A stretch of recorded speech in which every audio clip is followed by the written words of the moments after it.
এখানে আমি নিয়ে নিয়েছি লাল চেওয়া। তো লাল চেওয়াগুলোকে আমি খুব ভালোভাবে কেটে ধুয়ে পরিষ্কার করে নিয়েছি।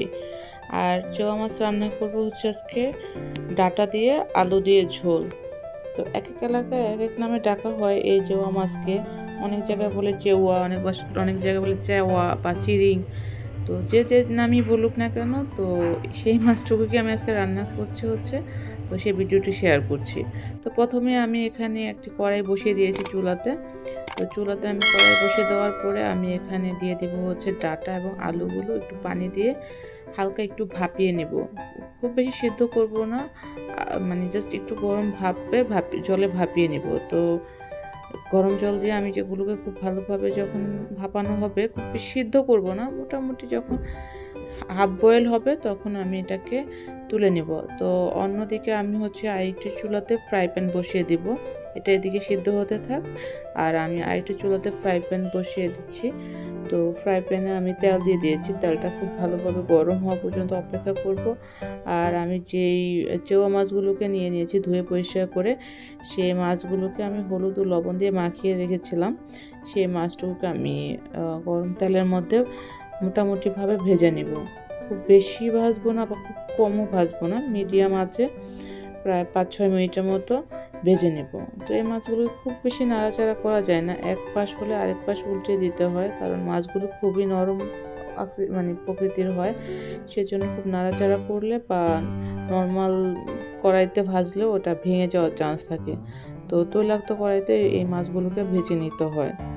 তো মাছগুলোকে আমি একটু সময় নিয়ে ভেজে নিব। তো এই মাছটাকে কোন এলাকায় কী নামে বলে সবাই একটু কমেন্টসে জানাবেন। তো আমরা যারা চাঁদপুরের বা কুমিল্লার দিকে আছি তারা এই মাছকে বলি চেওয়া। চেওয়া অনেক ধরনের হয়, লাল চেওয়া হয়, সাদা চেওয়া হয়। এটা হচ্ছে লাল চেওয়া। তো লাল চেওয়াটা একটু বেশি টেস্টি হয়। আবার অনেকেই হচ্ছে অনেক জায়গায় দেখলাম যে এই চেওয়া মাছকে খায় না বা তারা পছন্দ করে না। তো এটা যার যার প্রেফারেন্স। আমাদের এরিয়াতে এই মাছটাকে খুব খাওয়া হয়।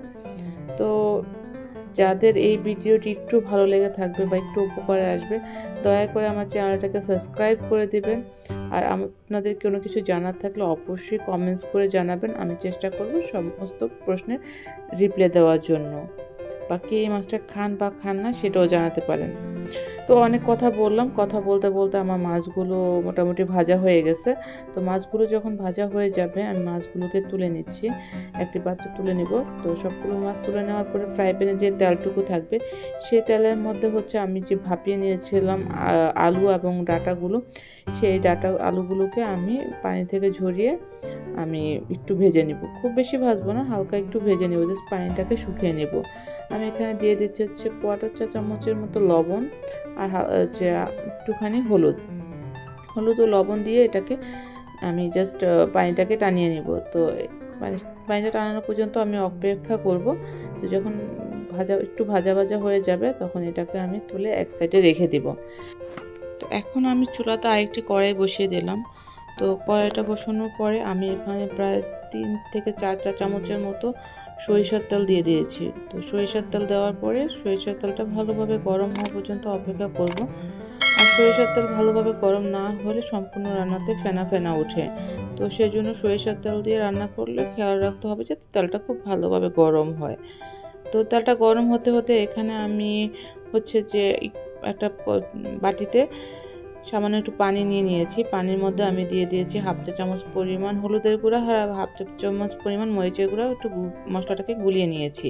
তো এদিকে আমার তেলটা গরম হয়ে গেল। এর মধ্যে আমি দিয়ে দিয়েছি 1 চিমটি পরিমাণ আস্ত জিরা দিয়ে আজকে ফোড়ন দিব। তো জিরাটা যখন খুব ভালোভাবে ফোড়ন চলে আসলো তখন আমি দিয়ে দিব হচ্ছে যে হলুদ এবং মরিচ পানির মধ্যে গুলিয়ে নিয়েছি সেই মশলাটুকু তেলের মধ্যে। তো দিয়ে আমি খুব ভালোভাবে কষিয়ে নিব। তো যতক্ষণ না পর্যন্ত কষবে ততক্ষণ পর্যন্ত আমি এটাকে তেলের সাথে খুব ভালোভাবে জাল দিয়ে নিচ্ছি। যখন খুব ভালোভাবে মশলাটা আমার কষানো হয়ে যাবে, তেল এবং মশলা আলাদা আলাদা হয়ে আসবে, সেই পর্যায়ে আমি দিয়ে দিব হচ্ছে যে ভাপিয়ে রাখার পরে যেই ডাঁটা এবং আলুগুলোকে তেলের মধ্যে হালকা একটু ভেজে নিয়েছিলাম, সেগুলোকে আমি হচ্ছে একটু চুলার যে মশলাটুকু ছিল মশলার সাথে একটু ভালোভাবে কষিয়ে নিচ্ছি। তো একটু সময় নিয়ে আমি এটাকে কষিয়ে নেব। যখন আরও ভালোভাবে মশলাটা কষাবো তখন আমি দিয়ে দিব হচ্ছে এখানে হাফ চা চামচ পরিমাণ ধনিয়া এবং হাফ চা চামচ পরিমাণ জিরার গুঁড়া একসাথে নিয়ে নিয়েছি। টোটাল 1 চা চামচ আমি মশলার সাথে দিয়ে দিব, কারণ মশলা যত বেশি কষানো হবে তরকারি কালার তত বেশি সুন্দর হবে। আর এদিকে আমি হচ্ছে যে ফ্রাই প্যানে মাছ এবং ডাঁটাগুলোকে ভেজে নিয়েছিলাম, সেই ফ্রাই প্যান দিয়ে আমি হাফ কাপের মতো পানি দিয়ে দিলাম, কারণ ওই ফ্রাই প্যানে একটু তেল লেগেছিল, সেইটুকুকে আমি অপচয় করলাম না, জাস্ট ওটা ধুয়ে আমি এইগুলোর মধ্যে দিয়ে দিলাম তরকারির মধ্যে ঝোলের জন্য। তো এখন আমি অপেক্ষা করব আরও কিছুক্ষণ, যাতে আলু এবং ডাঁটাগুলো খুব ভালোভাবে সিদ্ধ হয়ে আসে। তো এর মধ্যে যখন এগুলো সিদ্ধ হয়ে আসবে, এর মধ্যে আমি দিয়ে দিব ভাজা মাছগুলোকে, যে মাছগুলোকে আমি প্রথমেই ভেজে নিয়েছিলাম হলুদ ও লবণ দিয়ে। তো মাছগুলোকে দিয়ে আমি কিছুক্ষণ জাল দিব। তো এখন হচ্ছে যে আমাকে ওয়েট করতে হবে যে এই যে মাছটা যেই পাত্রে ছিল সেই পাত্রটাকে ধুয়ে আমি একটু পানি দিয়ে দিলাম।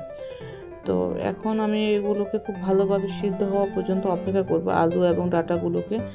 তো আলু এবং ডাঁটাগুলো যখন খুব ভালোভাবে সিদ্ধ হয়ে যাবে তখনই আমার রান্না অলমোস্ট শেষ হয়ে আসবে, কারণ এখন আর কোনো মশলা দেওয়ার নেই। এখন জাস্ট এটাকে জাল দিয়ে যতটুকু পরিমাণ আমার ঝোল দরকার সেই পরিমাণ ঝোলটুকু রেখে আমি চুলা থেকে এই তরকারিটাকে নামিয়ে নেব। তো এর মধ্যে আমি যদি দেখি যে আমার লবণ প্রয়োজন হয়, সেক্ষেত্রে আমি লবণ ব্যবহার করে নিব। তো আমার এখানে লবণ দরকার ছিল, তাই আমি লবণ দিয়ে নিয়েছি।